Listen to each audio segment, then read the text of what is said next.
നിങ്ങളുടെ പേഴ്സൺ നിങ്ങളോട് ഇപ്പോൾ പറയാൻ ആഗ്രഹിക്കുന്ന കാര്യങ്ങൾ എന്തൊക്കെയെന്ന് നോക്കിയാലോ.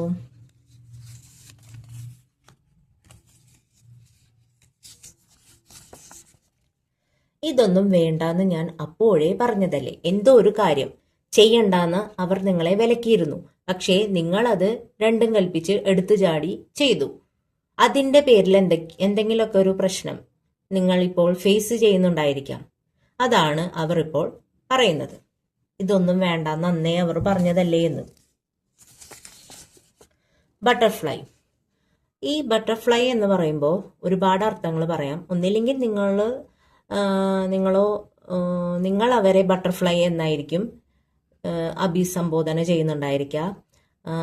അല്ലെങ്കിൽ നിങ്ങൾ രണ്ടു പേരും അല്ലെങ്കിൽ ഏതെങ്കിലും ഒരാളോ ഹ്യൂജ് ട്രാൻസ്ഫോർമേഷനിലൂടെ ആയിരിക്കും കടന്നു പോകുന്നുണ്ടായിരിക്കാം.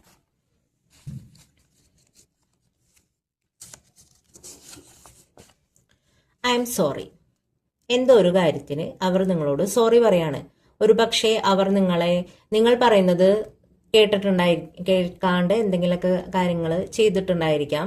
അതിൽ അവർക്ക് എന്തെങ്കിലുമൊക്കെ പണി കിട്ടിയിട്ടുണ്ടായിരിക്കാം. അപ്പോൾ അവർ നിങ്ങളോട് പറയണ സോറി. അല്ലെങ്കിൽ നിങ്ങളെ അവരെ ഏതെങ്കിലും രീതിയിൽ വേദനിപ്പിച്ചിട്ടുണ്ടായിരിക്കാം. അതിനൊക്കെ അവരിപ്പോൾ നിങ്ങളോട് സോറി പറയുകയാണ് ചെയ്യുന്നത്. ഒരുപാട് വേദന എന്തായാലും നിങ്ങൾക്ക് കിട്ടിയിട്ടുണ്ട്, അത് ഉറപ്പാണ്.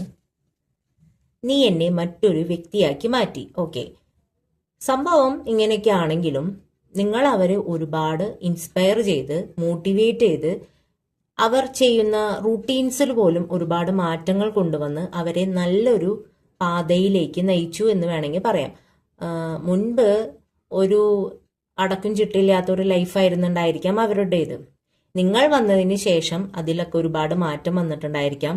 അതുപോലെ അവർ കരിയറുമായിട്ടൊന്നും വലിയ ശ്രദ്ധയൊന്നും കൊടുത്തിട്ടുണ്ടായിരിക്കില്ല കരിയറിൽ. പക്ഷേ ഇപ്പോൾ അവർ കരിയറിലൊക്കെ ഒരുപാട് പ്രാധാന്യം നൽകുന്നുണ്ടായിരിക്കാം. അങ്ങനെ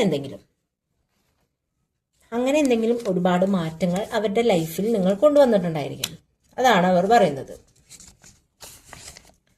I have A surprise for you. എന്തോ ഒരു സർപ്രൈസ് നിങ്ങൾക്ക് വേണ്ടി അവർ കാത്തു വെച്ചിട്ടുണ്ടെന്നാണ് പറയുന്നത്. ഇത് കഴിഞ്ഞ ഒരു റീഡിങ്ങിലും വന്നിട്ടുണ്ടായിരുന്നു. അപ്പോൾ കാര്യമായിട്ട് എന്തോ ഒരു സർപ്രൈസ് വെയിറ്റിംഗ് ആണ്. Just friends. എന്തോ ഒരു കാര്യം, ജസ്റ്റ് ഫ്രണ്ട്സ്. ഒരു പക്ഷേ അവരുടെ ഏതെങ്കിലും പണ്ട് മുതലേ ഉള്ളൊരു ഫ്രണ്ട്ഷിപ്പ് ആയിരിക്കാം. അത് തെറ്റിദ്ധരിക്കുന്ന രീതിയിലായിരിക്കാം. അത് ജസ്റ്റ് ഫ്രണ്ട്സ് എന്നാണ് അവർ പറയുന്നത്.